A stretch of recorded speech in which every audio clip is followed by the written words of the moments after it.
Thank you, ma'am. Thank you for the kind introduction. I must tell you that, whenever I come here, I get that nostalgic feeling that, Yes, sir. Thank you very much for giving me that award which started my journey. But let me first congratulate all of you for joining one of the most premier business school.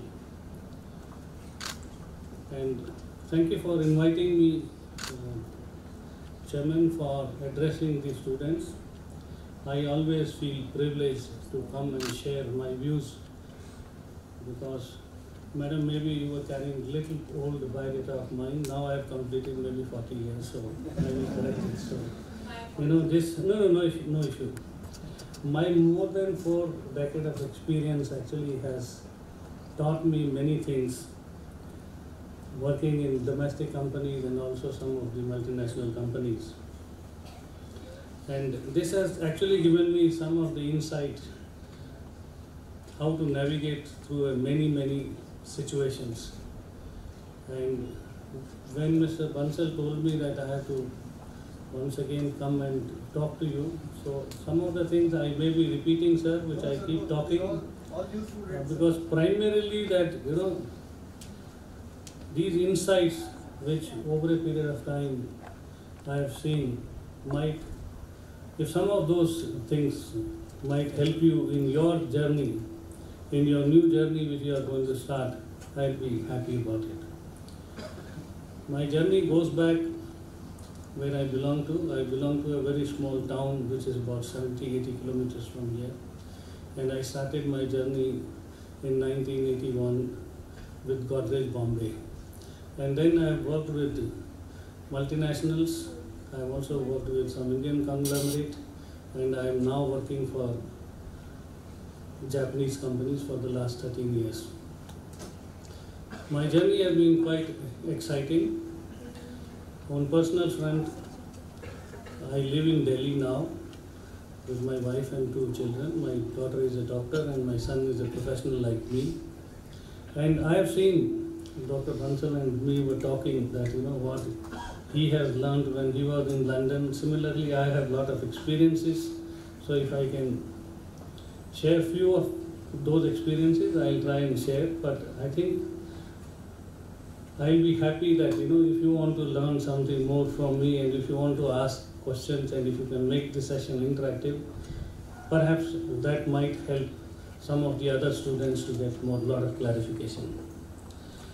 As far as I am concerned, that, I have very simple commandments which has taken me to this level.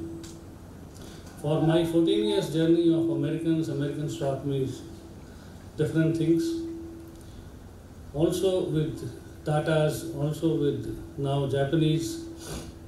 Each of the company has given me different learnings. And now since 2010, when I joined this company was in India about 292 crore company.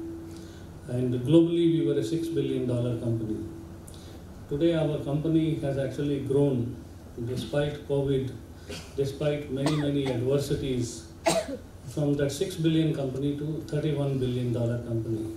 And in India we have become a $1 billion company in the last 13 years. We are globally #1 company in air heating, ventilation, air conditioning. And the biggest things which I have learned from my last company, of course, there are many things which you learn when you learn in different companies. So I have made my own, 10 commandments which I have learned from people like Mr. Bansal. So those 10 commandments which I'd like to share with you, that one should always be accessible. And when you come here, I think the most important thing will be that, maybe 10 years later, 15 years later, you may be at some other place. And that is the time you will remember that, the networking which you have had during your college time. I think one of the things which I learned is that accessibility to one and all. The second, when you, again, I'm not going to teach you or preach you because I'm not a professor, but in corporate experience I have seen that, knowledge is a starting point. So when your teachers, when your professors, when your mentors try to give you some knowledge, try and conceive that, because if you can conceive it, you can create it. I have also seen that there is no practice without theory, and this is the time, and you will see that extraordinary results are achieved by sometimes doing very, very ordinary things. And just do it. I have seen in American companies that couple of books which I recommend to you, that when I was working with American company, I read one book which I recommend to you all whenever you get time, of Jack Welch, that Speed in Deciding and Speed in Doing, and just do it. So I took that also as my commandments. And collaborate, collaborate, collaborate.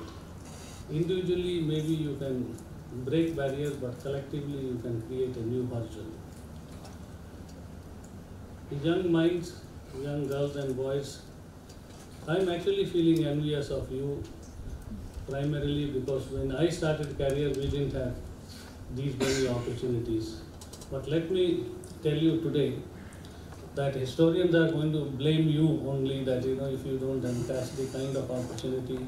And I'm not mincing words, I'm saying it with my experience, with my grey hairs or with my bald hairs. When we came out of the campuses, or when we entered into management institutes, we always used to have the fixed eyes on few corporations like Tatas or Birlas. But today the kind of opportunity which you are going to have. 3 days back I was in Japan, and I heard one of the ambassadors, Mr. Sugiyama-san. He was the ambassador when we were actually putting up a plant in US, and he was very close to Donald Trump. And he was sharing about 3 countries to the board.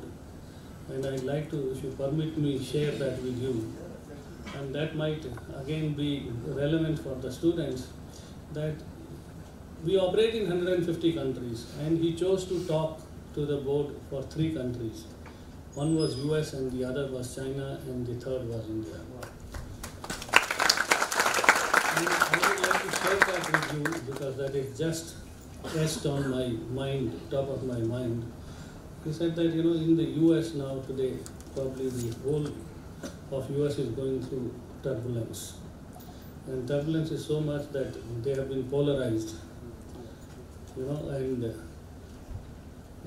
without going into much of the details, the message which they were trying to give is that, maybe the Biden himself, 86 years old, is not well, health is not on his side, and Kamala Harris with the Senates and all are not very acceptable. So US is in doldrums. Europe, we all know that, a lot of crisis on energy front, etc., etc. And when he talked about China, China said 35 years lowest GDP. And when he talked about India, he was ecstatic. All-time highest forex reserves, over $600 billion. All-time highest FDI. So you are entering at a time when India is just ready to explode. Or maybe in some areas the explosion has already taken place. And he mentioned that India is the next treasure. India is, and while we were sitting for a cup of tea, we were discussing about it. He said the biggest opportunity is actually in India now. Many economists have talked about it, financial experts have been talking about it, that this is the era of India. This decade of manufacturing, whether you see the kind of economic reforms which our Prime Minister has taken, he said this is the only Prime Minister who is very aggressive with the good Home Minister, with good Finance Minister, with good Foreign Minister, and the pictures were shown of all, Nirmala Sitaraman ji, Piyush Goyal ji, and Amit Shah, and he said that your President is actually, your Prime Minister is roaring into the dawn. So I want all of you to just make note of it, that this is your era, and I wish I was younger by 30-35 years. But this opportunity you should not be missing. Today the Europe is looking at you to supply maybe the consumer durables, maybe the automobiles, maybe the air conditioning. And in that regard, we have put up one of the biggest factory in India. We already had one factory in Nimrana, where we have Daikin Japanese Institute of Manufacturing Excellence. We have made investments on research and development. We have made investment on AI, IoT, on shared service center. But the second investment which we are putting up in Sri City, where perhaps you should go and see the website, this factory investment is bigger than our 2 factories of Japan put together. This all has been done primarily because we are looking at India as the major manufacturing for hub. And it is not only we. I think in the last few years, a lot of changes have taken place. A lot of structural changes have taken place on labor reforms, a lot of structural changes have taken place on financial reforms. And what India is ready today probably to cater to immediately all the emerging markets which are nearby. Scope of catering to 35% of the world population. India is becoming the most populous country. India is becoming the more stronger in terms of economic situation. We have already become the largest exporter of the world in terms of mobile phones. You see the kind of digitalization which has taken place in India. So I think this is your era, and the moment you have this kind of an opportunity and you have a background, I'm sure that all of you are very fortunate that you have come to this kind of an institute which will set values for you. The institution, I have been associated for many years, and not only with this institute, I have also been associated with many others, but I don't think that any other institute is comparable to this one, because this has a very clear vision, very clear mission, and very clear thought process for you. The kind of processes which Dr. Bansal and the staff have established here, I wish you all the very best. Please enjoy while you are learning, and please feel free, because you have almost 450 mentors who are going to be coaching all the time, if I am correct. This is one of the best learning aptitude course which you have here, and with this mission, with this vision, with this kind of value-based leadership, what you are going to get here, I think others also, many others are envious of you. So good luck, and I leave the session open. If anyone wants to ask any question on my personal life, professional life, dealing with Americans, Chinese, Indians, or Koreans, I have had opportunity to work and also see many adversities which have converted into advantage. Yes, please. Sir, very good afternoon. Good afternoon. Sir, my name is Devendra Singh. Sir, actually, as a human being, as we all see the wrath of nature God, Mother Goddess, in form of global warming. And so from since 1992's Earth Summit, is cooling industries transforming from CFC to HFC. Sir, how you see it as a challenge for industries and an opportunity for Mother Earth, sir? Yeah, thank you very much for this question. Since let me tell you about the global warming. Global warming definitely is a challenge, but at the same time, challenge also as an opportunity also, and in this field, not only you, I think the entire world is looking this as a challenge, as an opportunity. In terms of Daikin, we realize this, and we have declared it even in the cooling industry, in ICAP. If you see the Indian Cooling Action Plan, we being the world leaders, we are taking a lead. And our sustainability initiatives, I don't think that you can survive if you do not have a very clear policy. So we have taken various steps. Industry has been taking many steps. Being a Rama president, I can give it to you a lot of papers on this. But in nutshell, I will tell you that in last almost 10 years or 13 years, I would say, the demand has grown. Demand has grown probably 5 times, and the sustainability efforts, in terms of energy efficiency, in terms of global cooling crisis, India has actually reduced carbon emissions. And India has a very, very clear plan. The Prime Minister is given it in Kigali conference. At the same time, India has taken a commitment, an own sustainability target. India is 9 years ahead of that. In terms of giving contribution from our own company, till 2012, there used to be a refrigerant in India, which was almost global warming potential was 2000. And in India today, that global warming potential, R32 refrigerant, which patents were given free from 2012 onwards. And the entire industry has moved towards inverterization with more energy efficiency, and also the carbon neutrality has come down. So I think whole of world is working on this. There are various agencies, NRDC, CLASP, the MOEF in India. They are all working towards sustainability, and I think India is quite geared up to face that challenge. Target of net zero. Net zero, yes. Thank you, sir. Daikin also global policy. By 2050, we have taken it as a zero carbon. Myself, Devanshu Ghosh. So my question would be, when you took over 13 years back as a CEO and in the Daikin company, you already had a market giants like Voltas and Samsung into this airline, into this air conditioning industry. So what were your challenges to make this into a $1 billion company in India? Again, a very interesting question, Ghosh. So it will take maybe 3-4 minutes for you to understand. The market was dominated by two Korean companies, LG and Samsung. Almost 45% market share. Another 20% market share was with Voltas and Blue Star and some homegrown companies. And Daikin was at number 7 position that time. But I think these kind of companies lay down the programs very, very clear. Right? In 2006, probably a project report was made about India, that if they have to capture number 1 position, what is that they should do? And they were quite clear that yes, all these competitions are there. But I think the bigger thing was that the market is going to grow manifold.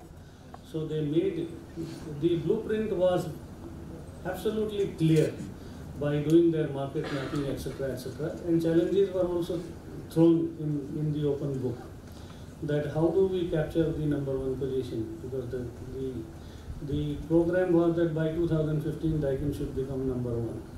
And as a first step, what they had done was in 2009, they put up a local manufacturing plant. And the technology, which Japanese always had processes. So the plan was that to put up a big research and development, because the market study was done. And they also had made very clear that, if you have to win over Koreans, what are the things, additional features they have to be brought. And I think it was not only the value engineering, it was very clear that in India, what is that customer want. So on affordable premium, they launched a product which was state of the art with the local manufacturing, where the supply chain cost was probably, before that they were operating from. But this all can actually be seen on the website if you look at that. How did they establish the leadership in India? Through products with local manufacturing, through people who are the best of the best, processes they already had, systems they upgraded to the need of the Indian requirements, and also the service. The service is very important in the air conditioning industry, and skill enhancement. So there were 6 things basically: product, people, system, service, brand. And the clear strategy was that, okay, maybe bring deep pockets, create a lot of noise in the marketplace through your IPL participation, etc., etc. So it was all conceived, created, and executed well. And that is how in 2015 they became number 1. Thank you, sir.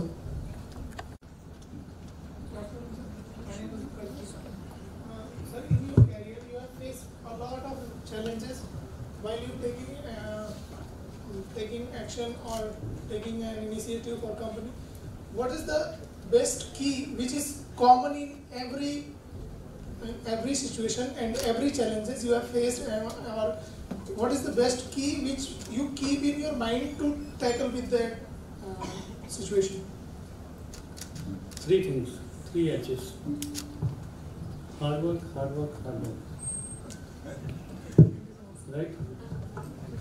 Honesty, there is no replica on value-based honesty when I'm talking about. And the third is that humbleness and humility. Right? Of course, you can add two more, heart and head. Head should be on your shoulders, and also heart.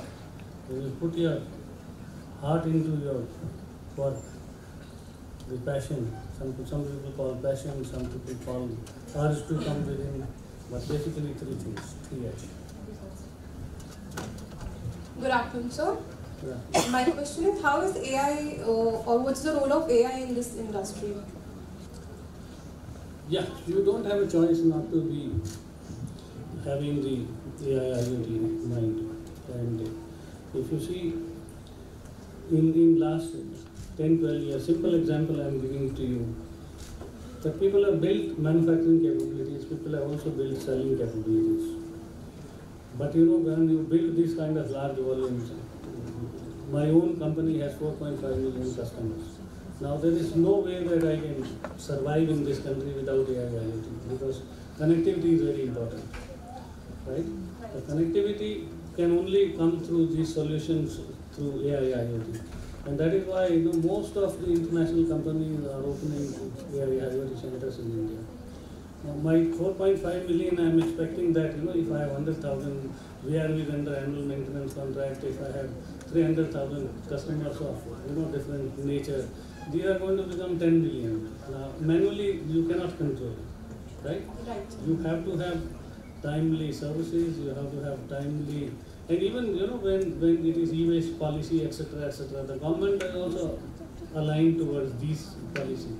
When you have to throw out the old air conditioners, and in next 5 years, I'm expecting I'll have 10 million customers. That's great. Yeah. So and imagine if I take 27 competitors of mine also, all that, there is no way you can handle it. Right? Thank you. Therefore, almost all the companies are taking, whether United Technologies or whether Google's, all are going for AI IoT using. Thank you.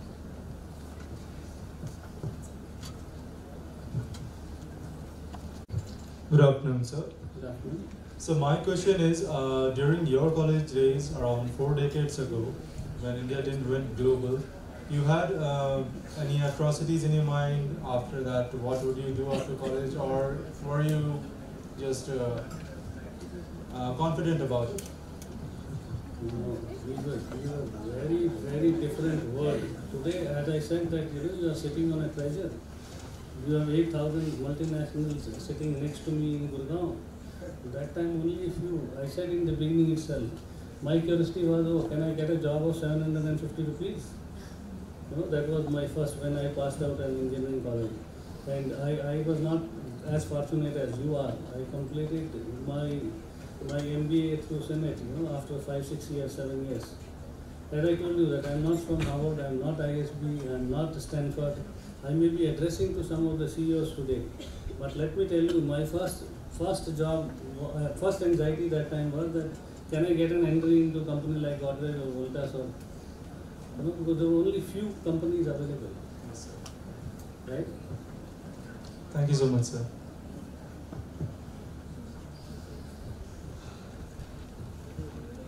My first job, Bandar Sahab, in Mumbai was 700.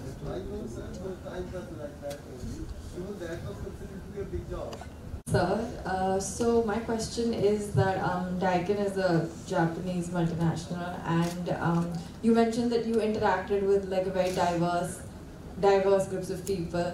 So, what are like some major differences in Japanese corporate practices versus like Indian corporate practices, or like the culture? I would say there are a lot of similarities. Japanese respects elders, Indian respects elders.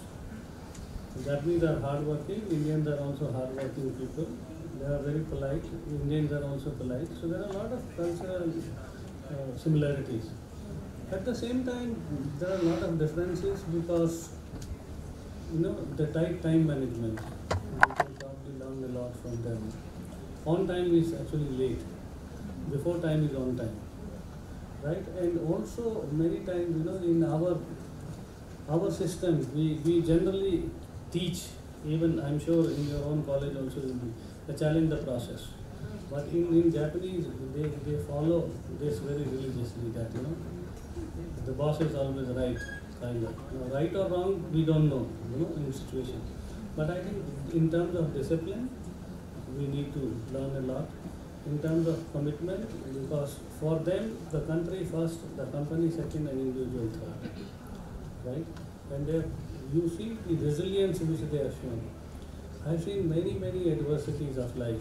First adversity I saw in 2002 when the IT bubble burst happened, and I was closely monitoring the Japanese at that time.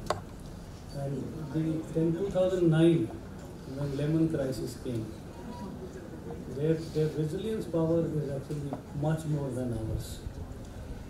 Worldwide, 80,000 employees, no pink slip in 2009, even to one employee. And whereas most of your American companies and European companies broke.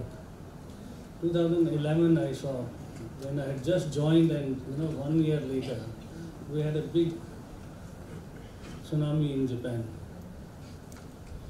But I saw their staying power, courageous, bold leadership and all. I happened to be there in Japan, and the plane was about to land, and they're saying that, don't worry, this is not the place to be for you to land. And the kind of crisis management they had.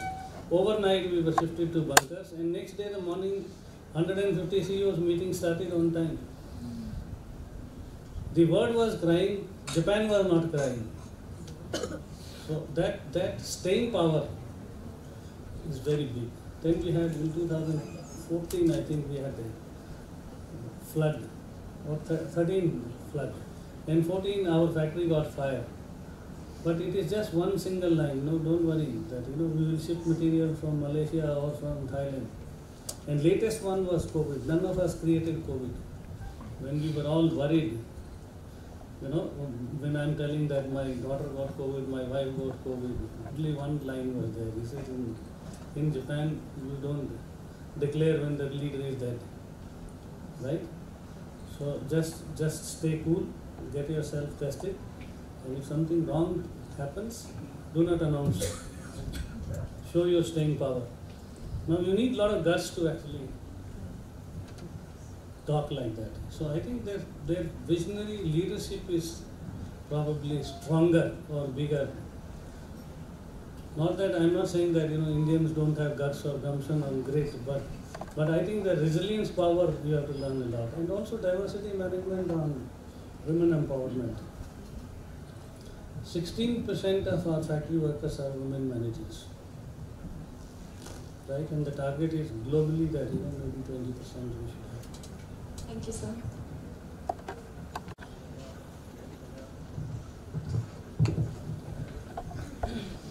Sir, first of all, thank you for your kind words and sharing your precious time with us. My question is that being the CEO and MD, there must be a lot of stress as great jobs comes with great responsibilities. Like when something like a crisis happen, if there is competition, like Daikin has many competitors, like Samsung, as you already told, and you already told that how it stated its foot in the industry and how it grown. So my question is not that, but being the CEO, there are situations in normal life, like when you were young and you are making the plan to you were walking the path to your career. You must have faced a lot of stress, anxiety. So how do you deal with such stress and anxiety when you take decisions or there is a crisis in the company? So what is your way to that? Yeah, not easy to answer your question, but I just want to clear one myth for you. First and foremost, if you think that becoming a CEO is an easy task or a straight task, is not. Right? And staying there is much more difficult. So you have to prepare yourself. And when you see, and this is what you learn. This is what you learn by sharing, and what I said in the beginning, that because when you see adversity, you must start working that how do you convert that adversity into advantage. When I saw the Thailand flood crisis, or when I saw my factory fire, and when I saw that how the leaders were behaving in Japan, or when the COVID happened, how the leaders were behaving there. So I think there is lot of learnings. There is no one rule, but yes, when you decide that to choose that path, you must stay one step ahead of competition. You have to have fundamentals. You cannot say that I don't have fighting capabilities. So the fundamentals are that your research and development, your product, your manufacturing, which was our engine of growth, those fundamentals were there. But yes, then you should not run away from that stress and all. Because that is the path you have chosen, and that you must keep updating your knowledge, which I said starting point. Right? And there are mantras which are on our website, which I have put up. You can go through that. Practice what you preach. You have to lead from the front. You have to have tight time management. And as I said that, don't do subordinates' job, help them in doing their job. Take audit as way of life. So some mantras can actually help you in actually delivering that. And just do it. Don't keep on thinking that sometimes what will make our life complex. And also when you become a CEO, you don't become a CEO by accident anyway. Yeah, by experience. So you have to have those qualities built, and when you become a CEO, you need to carry your people with you. You can't live on sand structure. And this is what, you are at a very big advantage that, you are an institute where you have mentors like NDIM has had. You will learn when you actually, go to your classes. One of the biggest thing which I learned from here, from the mission and vision of Mr. Bansal was, they don't have a sand structure. Because sand structure can destroy you overnight, because you don't know, you are depending on 15, 20 people, and 5 of them leave, what do you do? Right? Overnight you cannot get replacements. So it is not a very simple answer, but you be very clear that if you take that position, you need to have belief, self-belief is very important. Yeah. Right? The attitude of never giving up. Yeah, and maybe everybody thinks that Japanese are not as fast as Americans. So in 2000 people, 10 people may not have thought of that, Daikin, because of the Japanese company, because of many other, they may not become #1 so soon. But when you become, then the new fight starts. Competition also starts retaliating with you, or they try to keep copying what you are doing the best. So you need to keep changing that strategy, that one step ahead. You have to anticipate the change. Adaptable. Yeah. And decision making, it has to be agile, it has to be quick. Like I said, speed in deciding and speed in doing. Right? If you keep waiting, because the typical issue I was facing was that people thought that Japanese do 80% planning and 20% execution, which was true, which was in the book. But the competition here was Koreans. Koreans do 80% execution and 20% planning. And what do Indians do? Indians go with the gut feel. But yes, Indians are very flexible, Indians are very adaptable, Indians are very quick, and the basic values of compromise, collaborative efforts, teamwork, which some people talk very well, but some execute very well. In Japanese culture, there is a thing like their education system is like they teach the moral ethics from the beginning to the students. So so the cultural difference also plays a role in such. No, you don't have a choice not to be disciplined. As I told you in the beginning itself, that, some basics you have to have. The ethics, because they have centrifugal forces and centripetal forces. You know, if they are globally number one, on ethics you cannot exist. I mean, if you want to become a CEO and thinking that you will not have ethics, I don't think those are choices you have. Thank you, sir. Thank you for your answer. Any other questions we have in mind? Yes, the last. Sir, as you carry a lot of experience and you work with many other companies as well, so my question is that how do you tackle the price war? Because in India, people have a disposable income on the lower side. So when there is a price war with competitors, and you have to bring your own profit as well from that. So how do you tackle that situation of price war special? No, I think this is again a misconception that you should get into a price war. You should not get into a price war. You should do value proposition, right? In India, let me tell you that if you try to sell Ferrari at European Ferrari price, you will not be able to sell. And I have a very strong conviction. I have a very strong conviction that people will pay you affordable premium, but they will not pay you Japanese price in India. So I think we did this. You see, Harley Davidson, they brought a motorcycle 6.5 lakhs. Nobody took it. Daikin, when it was coming from Japan, you could probably buy 2 LGs and 1 Daikin. Nobody wanted to buy that. Maybe 5%, 10% status conscious people, very high quality conscious people, very high made builder will buy, but not the masses. And Indian is these, you can sell those at that high price people, those who thought they had everything. So you have to give a value proposition. So with the local manufacturing, with local supply chain, with local research and development, with local economies of scales, we were selling 30,000 units in 2010, and today we sell 1.2 million units. We were selling 3,000 VRBs, and today we are selling 54,000 VRBs. But we are not selling at a 40%, 50% or 100% extra price. We brought a product for masses that, from people those who thought they had everything, for them to the young new AVPs and VPs, right? So your pricing strategy should be, your cost strategy should be different than the pricing strategy.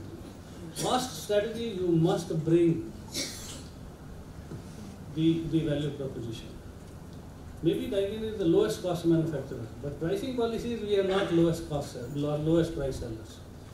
We have fixed our pricing policy that whosoever is the leader, we will be 10% higher than that on room basis, and maybe 20% higher than Japanese other manufacturers on VRPs. But yes, our cost is the lowest.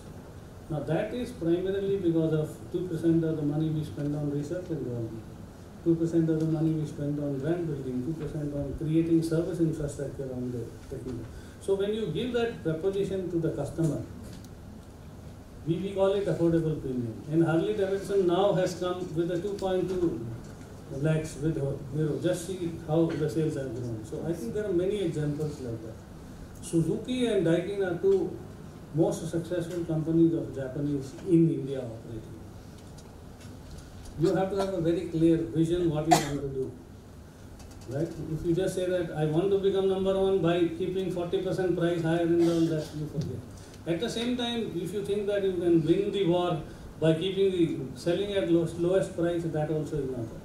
So it's a value proposition. Indian customer is very, very intelligent, and they are willing to pay you affordable premium. That's my take. You see, Suzuki, 50% of their global profit comes from India. Right? Thank you, sir.